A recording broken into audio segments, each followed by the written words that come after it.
विघ्न हे दयानिधे श्री गजानना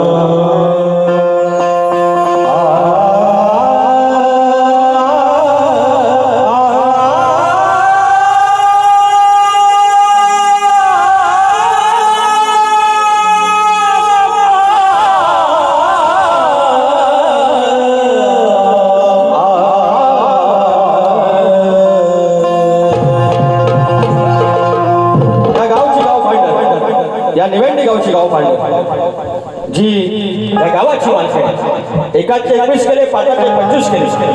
मुळा रामापासून या गावात पाखून असेल तेव्हा कोणीतरी महापुरुष आला, त्याने इथे पाषाण पुसलं, इथं चिट पाखून नव्हतं आणि उजवा कौल घेऊन जिथं एकाचे 21 केले, पाचाचे 25 केले, वित आखून या गावाची सीमा राखून घेतली आणि आज बरकत आली. आज महेंद्र आंग्रे सारखा या गावाचा एक वाडेकरी आहे, 12 वाड्यांचा गाव ससा. ती गावची पांढर, गावची मालकी तिच्या चरणाशी सादर करतोय स्तवन. काय म्हणतोय?